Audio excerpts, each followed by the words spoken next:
The following is a Comfortably Zoned Radio Network production.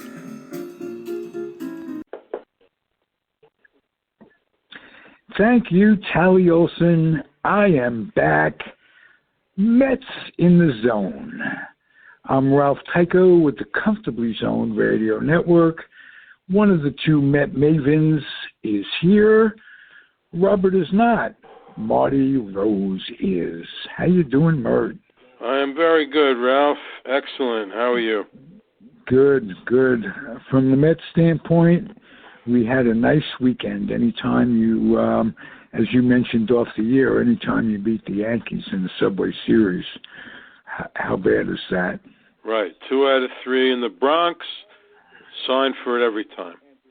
So Good. Even if they're bad, like they are bad, man, they probably could have swept, but not with. They don't seem that bad on paper to me.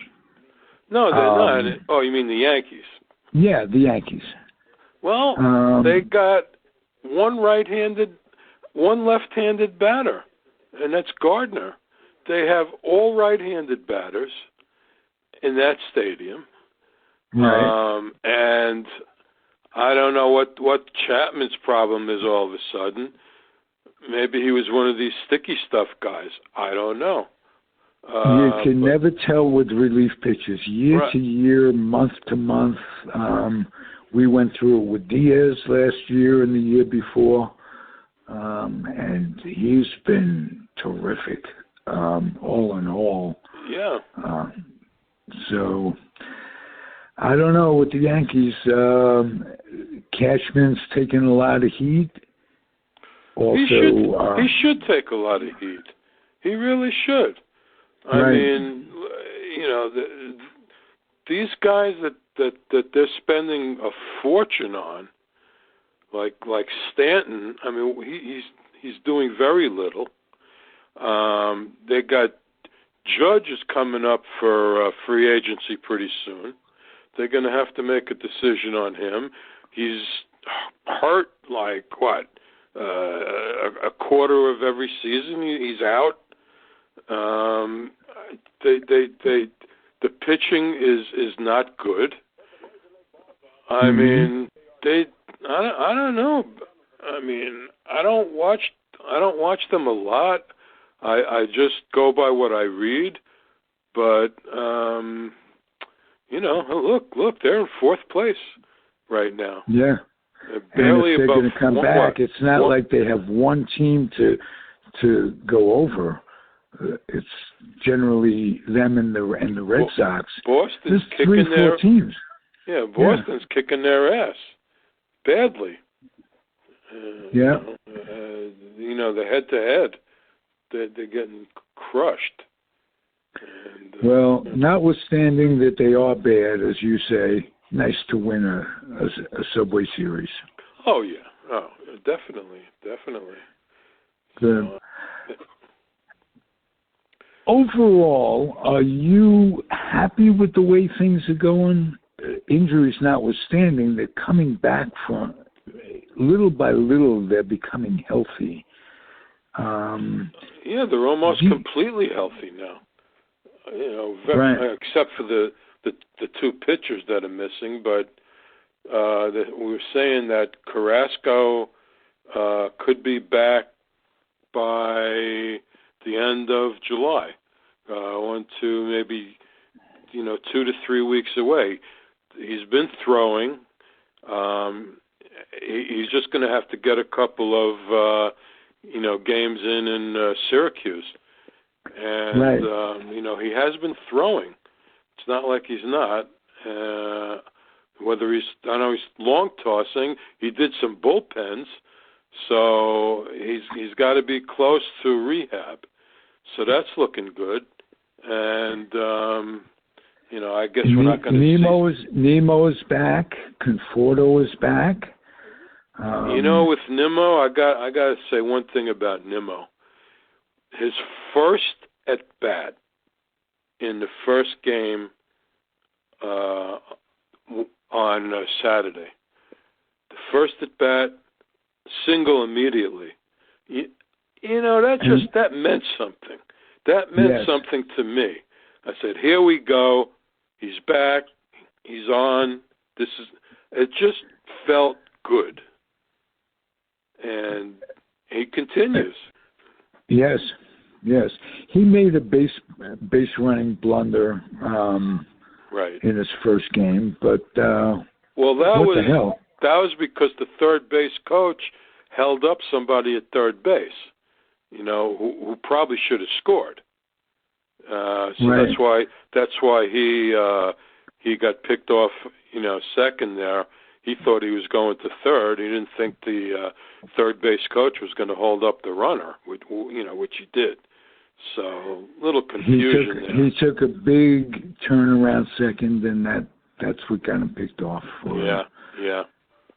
But hey, I'll tell you, with most of them back, and what is it, 2.5 game lead still? No, it might be up to 3 right now. I'm not, I haven't seen the standings today. But, okay, they're still ahead. So still ahead, and I think they're looking pretty in terms of recovering from injuries. Never expected the rash of injuries. I don't think we've ever seen anything like that in baseball, let alone the Mets. Just the Mets. No, not that many injuries at one time. There were 3 or 4 weeks in a row, 3 or 4 weeks there, where 2 or 3 guys were getting hurt on a regular basis. Yeah. So, got to hand it to the front office. I mean, the way they handle things during this situation, to stay in first place with all these guys that they were bringing in, just amazing. Right. Seriously, I mean, who? How could you figure that?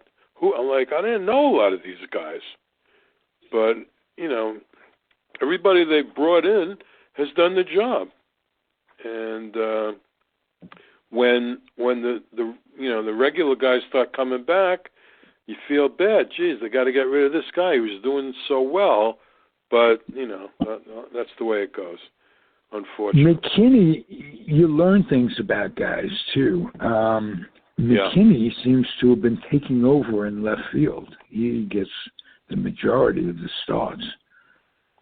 Yeah, well, he was out of options. That's why they had an option Almora. Right. When Nimmo came back. But yeah, he's been playing well. I mean, he doesn't hit much for average, but he hit a few home runs, and he's pretty decent in the field. He's got a good arm. So yeah, they didn't lose much there. And Pilar's been great out there. And right. So you really can't complain. I mean, Conforto hasn't done all that much since he came back, but you would expect he's in a contract year, and one would hope he'd have a better year than he's having. Lindor seems to be coming around a little bit. He made a fielding blunder that cost them for a while in a game they came back from. That was a big comeback. Oh. That was 6-run unexpected. and top it off with a grand slam home run to put a little icing on it and give them some breathing room. I was very glad to see Alonso finally wake up. Yes. He was doing nothing for a long time. Looked really bad at the plate. But, 2 homers in 2 games, so, maybe he's on the way back now. We hope. Coaching is always so hard to analyze. It's so subjective. Do you think they're doing better after after firing Chili Davis? You know, that's really hard to say. I don't think the batting coach really makes that much of a difference. The pitching coach, on the other hand, the pitching coach makes a big difference, and you know, you could see it with some of these guys, you know, these new guys out there. But no, I don't blame a hitting coach. I mean, guys go into slumps. They watch their own video. They figure it out. I don't think Chili Davis deserved to get fired. I don't even know why they did that, truthfully. Well, they were floundering so badly, and Lindor was doing so badly. I think they pulled the trigger a little early on that guy. Yeah, they did. But overall, it looks. You know who I'm impressed by is McCann. McCann has been very clutch and given them good D. Mm-hmm. Yeah, and Nito is back, so they're strong at catcher. I like, you know, it's tough to really get excited being a Met fan and having all that experience with disappointment. But I feel very positive on how things are going. Yeah, absolutely. I think they'll hang in there. I do.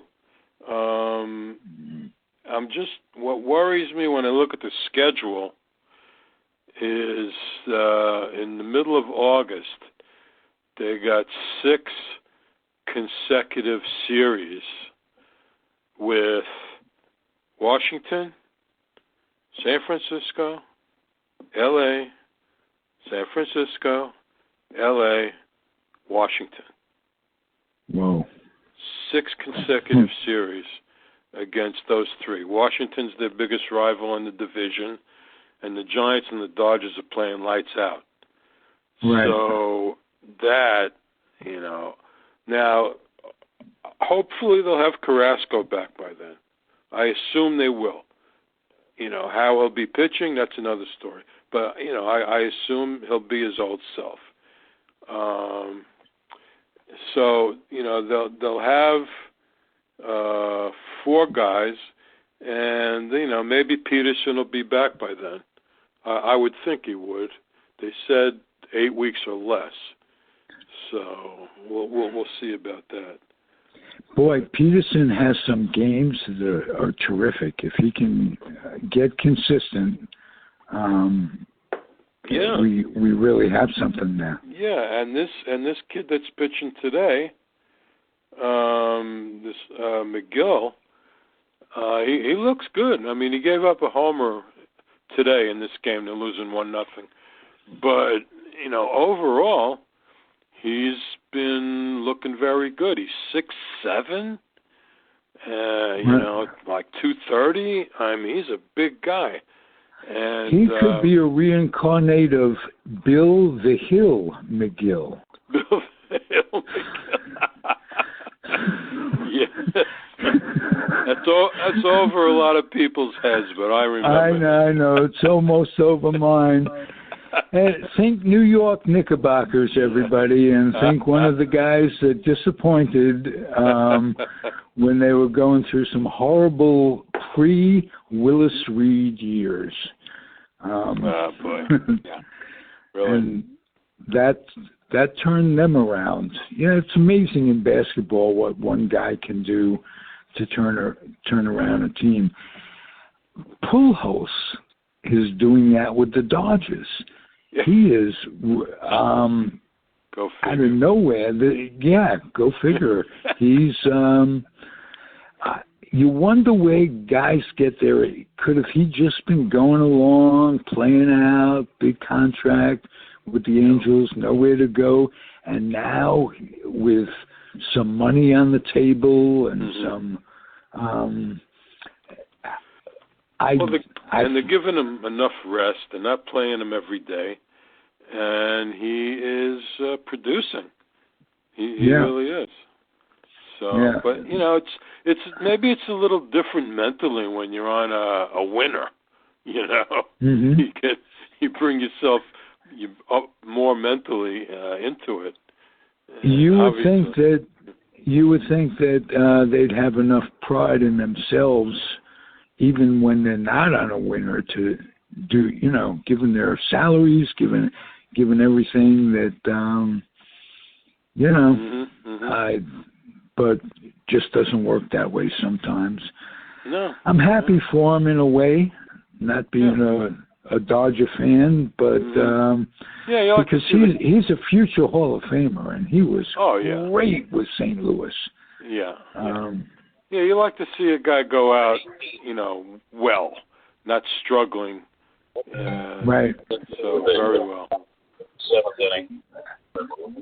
I think I hear Robert. Yeah, I'm here. I was busy. Hey. Oh, busy. all right. The Met game.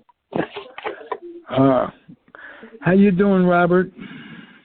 Doing good, Ralph. Doing good. How's the pup doing? She's doing much better, thank you. Oh, good. Great. Good. She was struggling for a while, and that's nice to hear. Robert, pick us up a little bit. What are your impressions, general impressions of what's going on in Metville?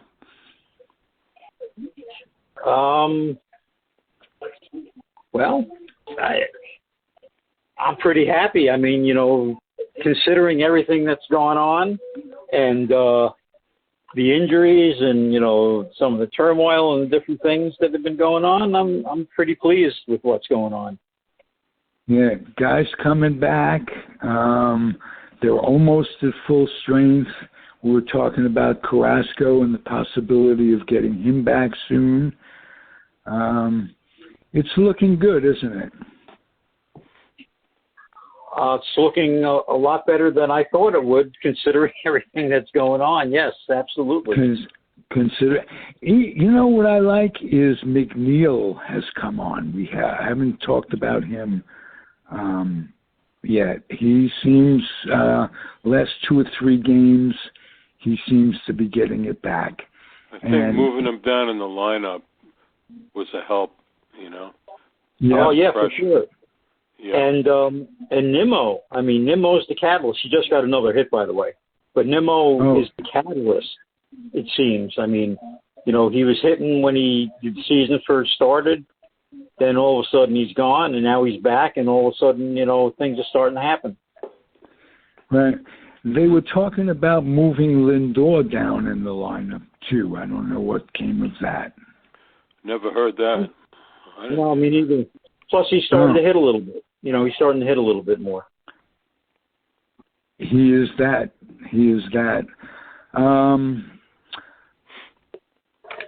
Marty mentioned something before you got on the air, Robert. 6 series in a row with some serious contenders coming up in August. Mid-August. That could be a season breaker or a season confirmer. You know, by the end of those series, you could say, "Wow, we're in some good shape." You said those series are in mid-August, Marty? That's Washington, San Francisco, L.A., and then San Francisco, L.A., Washington. All 6 in a row. Mid-August. Okay. Well, 3 at home, 3 on the road. Okay, so don't forget now, at the end of this month, you know, you have the trading deadline. Right. So I would guess, Mets just tied the game, by the way. I would guess that, you know, some things are going to happen. You know, there's been talk about Donaldson. The Cubs are back to struggling again right now. And, you know, Chris Bryant may come back into play again. So we'll have to see. The next couple of weeks are going to be very interesting. Yeah. What's with J.D. Martinez? is. You mean Davis? Davis, right. He's is he still in the picture? He's still rehabbing in Syracuse. So okay. I don't know how close he is, but I don't think he makes that much of a difference, truthfully. Well, what I'd like to see, Marty and Ralph, is him come back, have a couple of good weeks, so they can move him at the trading deadline. Good point. That would be because good. The guy is flexible. He can play first, third, and the outfield. Maybe not very good defensively, but he can play all three places. He can swing the bat. We know that. And an American League team may be interested in him. You would think an American League team would have jumped on Dominic Smith a long time ago. Well, I'm sure teams have wanted him, but I don't think, the Mets were too quick to want to give up on him. This year they didn't know if there was going to be a DH or not, till the very last second, really, And I think Marty is convinced. I think Marty is convinced that there will definitely be a DH next year. Well, it's because of the contract, right. with the player agreement. Yeah, the agreement. I mean, that's going to be one of the things the players are going to ask for because it's another job for them. Right. So I'm pretty sure it will happen. Oh, I'm absolutely convinced it will also. Okay. Absolutely. Yeah. And I think that's one of the reasons why, the Mets are, keeping Smith. Although he's become a pretty good left fielder. Yeah, he's improved a lot out there. Definitely. Yeah. Yes, he has. So. Now, let me ask a question of you guys. Is this 7-inning stuff, and I'll say it in a nice way, is this 7-inning doubleheader stuff going to be continued, or is it just because of the COVID? I honestly believe it's here to stay. Oh man. Okay. I hope not. Jesus. And I'm starting to hear more and more people who originally were against it, starting to say the same thing. Now, I'd rather see the 7-inning doubleheaders and do away with the extra inning rule.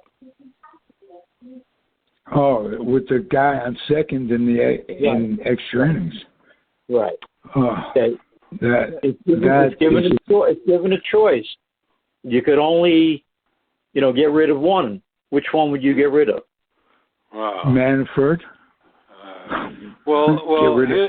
Here's the thing about these 7-inning games, and everybody's been mentioned this.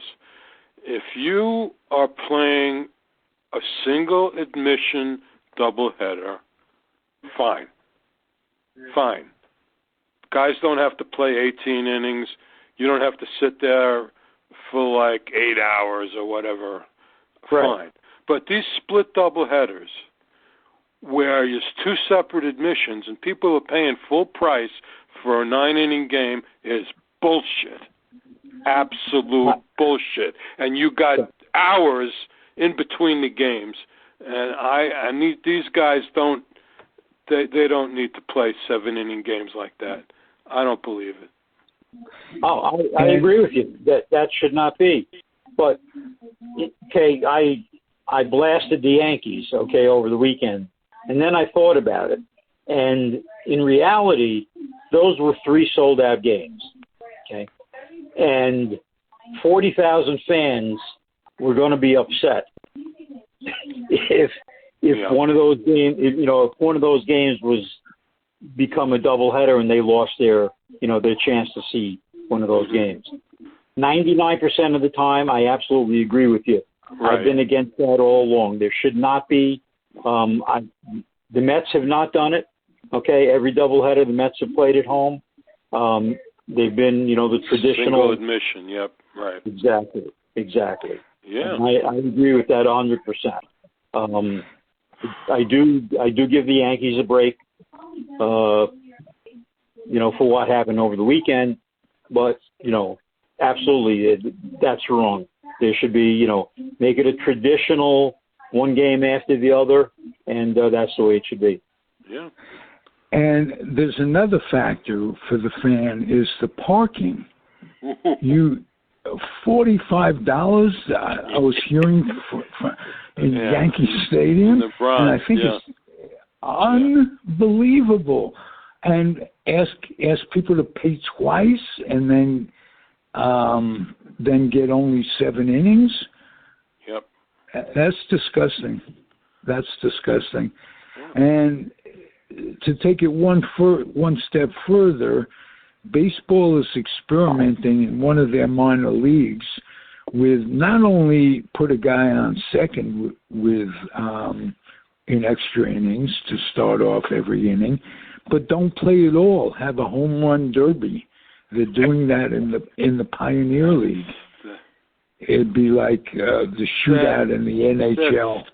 Come on, that is so ridiculous. It's like the hot dog contest. I mean, come on. Right, the hot dog eating contest. Maybe that's what they'll do instead of the home run derby. They'll have a hot dog contest. I draft Joey Chestnut. It's great. Well, I'll tell you, if you're going to have a hot dog, you get Guillermo Montañez. He was the all-time hot dog. You bring him back and see what happens. You know what I enjoyed? That old Willie? Yeah, Willie Montañez. Yeah. Willie Montañez, Guillermo. What I enjoyed seeing was the Mets not taking the Bonilla thing too seriously, and even making an event out of the Bonilla signing. Steve Cohen said that basically the day he became the owner. He was talking about that, and making it into a fun thing, and it should be. I mean, it's done. It's over. It's done, and you know what? Bonilla cut them a deal to free up money so they could use it. It wasn't done very successfully, but nobody held the Mets with the gun to sign that contract. No, and it's. Bonilla was doing something good for him. He was taking care of his future. And so it's nice to see a little sense of humor and levity going. It's also nice to see them planning for sure a statue. It's going to be ready next year for Seaver. Yeah. Yes. And they're going to retire Kuzman's number this year, right? Yes. Whose number? I'm sorry, I didn't hear. Kuzman. Very Kuzman. Oh, Kuzman, yes. Yeah, it was supposed to be last year, right. It's going to be sometime this summer. I don't know the date. Good. And by the way, talking about Bobby Bonilla, I was going through a bunch of my baseball cards that I haven't looked at for a while. I've got 10 mint condition Bobby Bonillas if anyone's interested. Well, could we pay for it a little at a time like the Mets are doing? Absolutely. 99 cents. Okay, a month. We'll get them to you. You got to make deals. That's you got to be flexible. I've learned that. So how do I get you the 99 cents? You can't do it through Facebook. Have a GoFundMe. Right. Free Bobby Bonilla. Yes. Bobby Bo, he's only, it's only like $1 million a year to live on. That's not too shabby. Not too shabby at all. Yeah. So, what's coming up this week in Metsville? Oh, you got the Brewers for 2 more after tonight, and then you got 4 with the Pirates before the All-Star break. So should get well on them. And then you got 3. You got 3 with them at Pittsburgh after the All-Star game. Yeah. So you got 7 consecutive games with the Pirates. So that should be good. Yep. Good. And then, what was the name of that pitcher you mentioned today, Marty, that might wind up pitching a game this week? I swear I never heard of this guy. Stone or something, or Stark. I don't even remember the guy's name. He started 1 game for the Cubs this year. Robert Stock, not Stark. Yeah. He started 1 game for the Cubs this year. I think he went 5 innings, gave up 5 runs, I believe. Well, if he does get a start, hopefully it's just 1. Mercy. The way it is with starting pitchers, you might as well be an all-relief pitcher game, because starters are asked not to pace themselves, but to throw as hard as they can for as long as they can. Right. And the strategy of a complete game, we may never see a complete game again. No, and I'll give you an example of what's going on tonight. This kid McGill, it's in the 5th inning. He's thrown, his last pitch was 94 miles an hour. But in the 5th inning, he's already thrown 91 pitches. So, I mean, it's insane. Obviously, this is his last inning. Now he's got 3 out. He pitched 5 complete, scores 1-1, and he's given up only 2 hits. Of course, the Mets have gotten 1 hit, but how far are you going to push this guy? I don't think he's going another inning. It's I don't know. He looks very good, but so many pitches. Jeepers. Yeah, he's a big kid too. I mean, he's 6'7". Yeah. He's looking good, but you can't throw that many pitches. I mean, it's going to be a strain. 4 innings for the bullpen. You can't do that all the time. Yeah, and Castro is gassed. Yeah. It's funny. I was saying that they should give him a mop. He should be a mop-up man until he gets his stuff back together. But that's what they did the other day. They brought him in. The score was 8-1. That's a mop-up man. And what does he do? Gives up, he gets nobody out. Gives up 3 consecutive. Yeah, so I don't know what his story is. He needs a long rest, I think. Oh, he's gassed. I mean, they use him 2-3 days in a row. It's he just needs the rest. The All-Star break is good, coming up good for him. No question. So it's going to be, going down the stretch, it's going to be whose pitching staff can outlast everybody else. Yeah, but the rest of the bullpen's doing well, though. I mean, Familia came back. He pitched well. Drew Smith pitched well. Loop is doing well. May, his last time, has been good. Lugo was a little shaky, but he got through the inning. And Diaz has been very good. So, you just got to get at least 6 innings out of the starters. I mean, this 91 pitches in 5 innings is just way too much. Yeah, and the Mets' problem right now is, even their top guys don't get past the 6th inning. Even Jake. They don't want to push. Right. They don't want to put him. Walker, you're lucky you get 6. So the bullpen gets taxed. Yeah. But is that not universal in baseball? It's not just the Mets. Yeah, I think you're right, Ralph. Well, yes, Yeah. You are right, and that's why I say, it's going to be a matter of pitching staffs and bullpens, who can hold on, because so many guys are getting injured. I mean, I follow the Rays. Okay, there's guys pitching for the Rays I've never heard of, and I follow them every day. They've had so many injuries. Really? Yeah.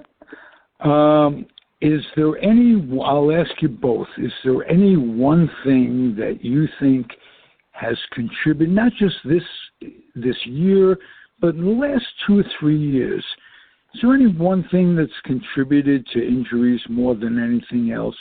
Baseball universal, not just the Mets. Start with you, Marty.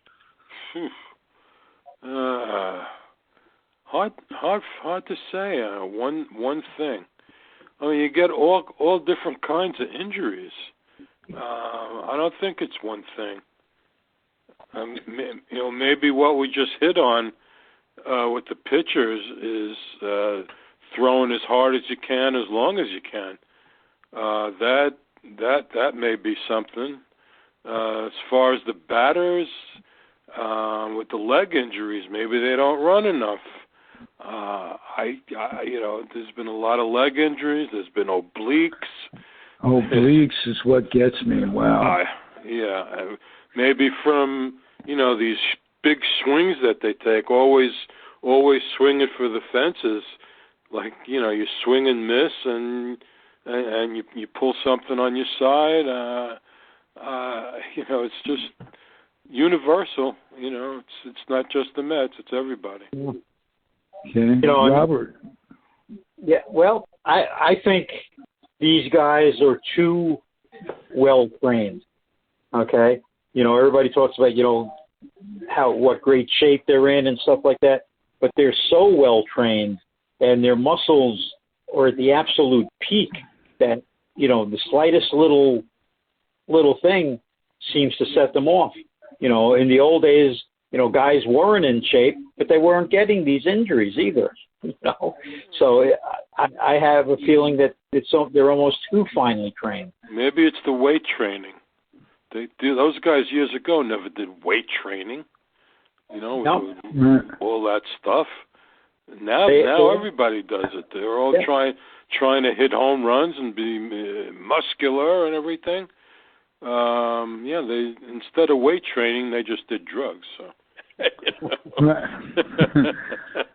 Well, the other day on the next broadcast, they were talking about the injuries with Keith Hernandez, and Keith Hernandez said, "I think they do too much training and too many exercises." He said, "The only time I ever did an exercise, is when one of the coaches came by and I do a sit-up. After the coach went past me, I just laid there." And I never had any injuries. That's right. I'll go back to what Dusty Baker said after retiring, and he had never heard of the expression oblique injury in all the time he played. And Dusty Baker, in 20-some-odd years, was never on the DL. So the oblique is something new. I mean, the oblique is something that's only become recognized in like the last 5 years. I never heard of an oblique, and all of a sudden, every other player that went on the injured list had an oblique problem. Maybe they just called it something else back then. Yeah, well, probably just the pulled muscle. They probably just referred to it as the pulled muscle or something. Right. But the term oblique, become universal just in the last few years. Yep. Mm. Well, back to pitching a little bit. I have a contention that just counting the pitch count to see when a player has had enough or when a pitcher has had enough is wrong, because there are times in the game, and I remember yesterday with Cole, they were talking about him ratcheting it up. He averages 98, and he got up to 102 and what have you for a big pressure situation. And I don't think teams take into consideration the toll it takes on a pitcher when he does have to ratchet up. And so if you just count the pitches and not count the pressure situation that he's in, I think that would make a difference. But what do I know?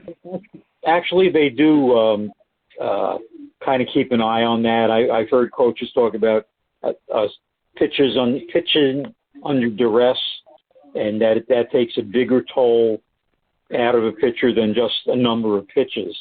And I think they do watch that carefully. You know, I mean, now all of a sudden ups and downs is a big thing.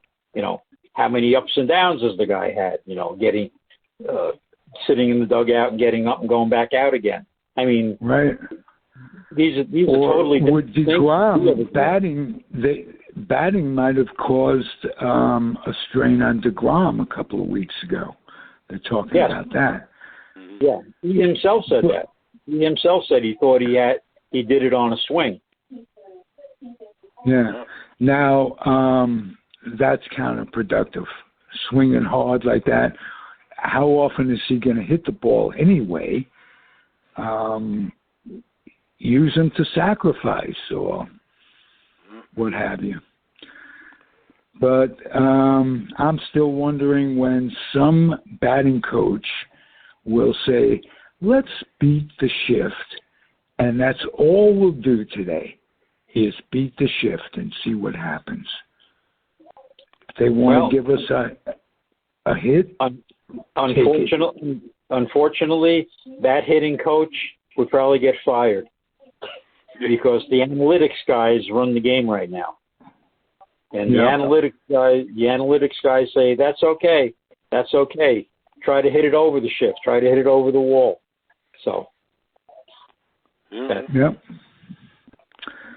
Well, we all long for the olden days, yearn for the olden days, and they ain't coming back. But I'll ask you, Robert, the same thing I asked Marty before. Does McGill remind you of Bill the Hill McGill?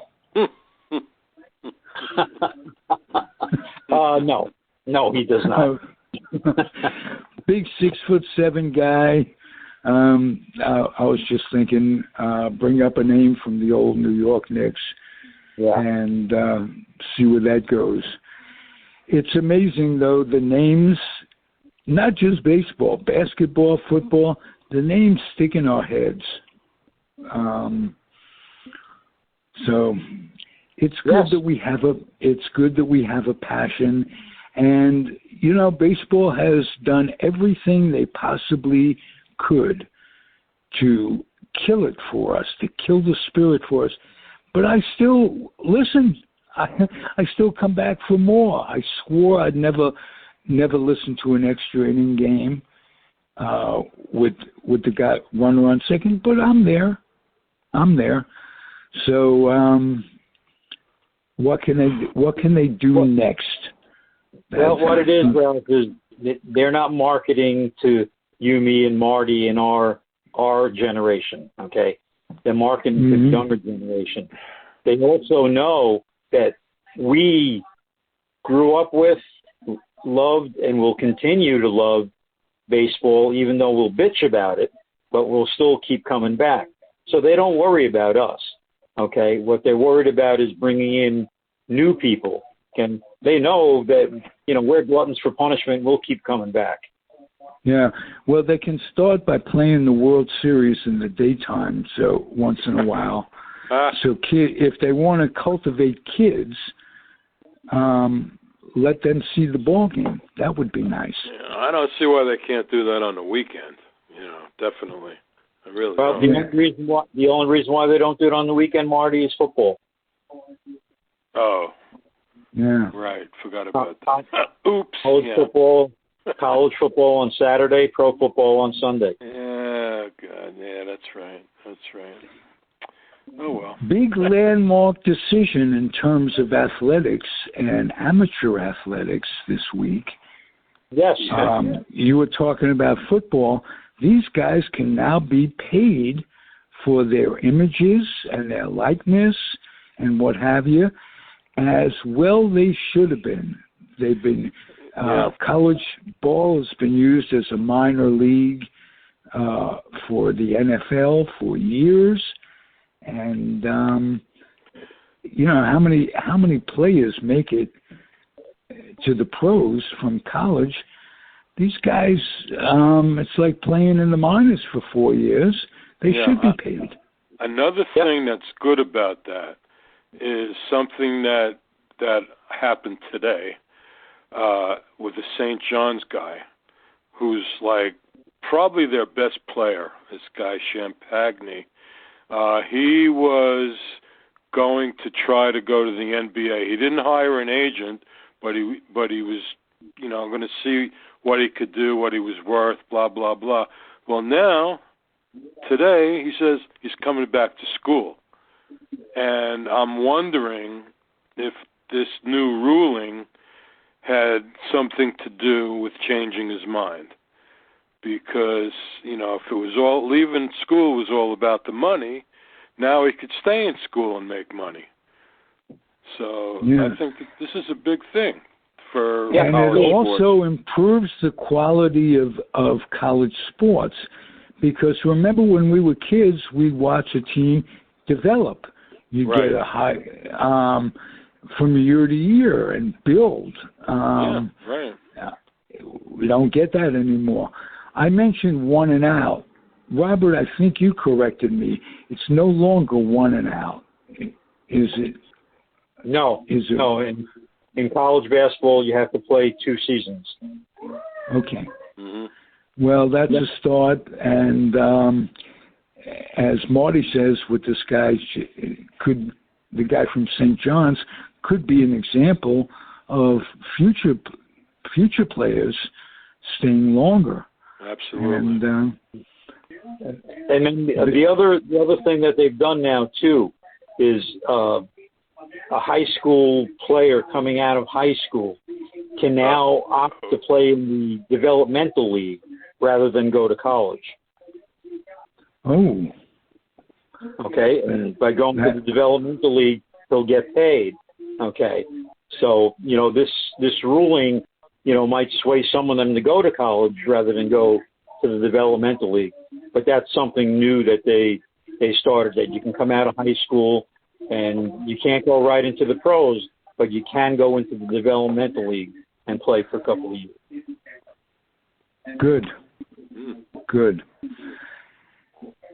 Change is what it's about. And we just got to stay young because, as you say, the game is geared, their marketing for the youth, and I don't blame them in a way. But I just hope they don't kill it completely in the meantime.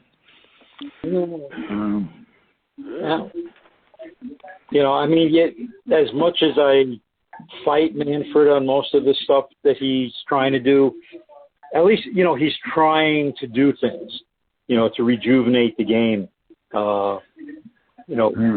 and bring it into, the modern times. So we'll have one thing I admire about him is his position on domestic abuse. And we, as the Mets, really dodged a bullet with Bauer. Imagine, although the Dodgers aren't going to have to pay him for a while. But could you imagine if he was with the Mets, with everything else that's gone on with the Mets, with the sexual abuse and the allegations and different things that have gone on, that if he was on the Mets, I mean, that would be such a stain. They're just trying to recover from, all the junk with the GM and with the former manager. Callaway, right? Yep. And the man and Beltran, which wasn't sexual abuse, but that was a stain as well. And talking about Beltran, okay, out of all of the guys that were involved in that, okay, he's the only one that really got stuck. Okay, the other two guys from Houston, they're both back managing again, and Beltran isn't. Yeah. Hypocrisy runs wild in every way. Hey guys, good show. Sorry you were late, Robert. We kept it going. Thanks for picking us up. Oh, well, thank you to Marty for waking my ass up. Glad you saw it. All right. Thank you very much for listening, everybody. Robert Cole, Marty Rose, I'm Ralph Tyko. It's the Mets in the Zone, and I'm happy to be here. Thanks, guys. All right. Okay, good night. Good night. We'll catch you next week. Adios.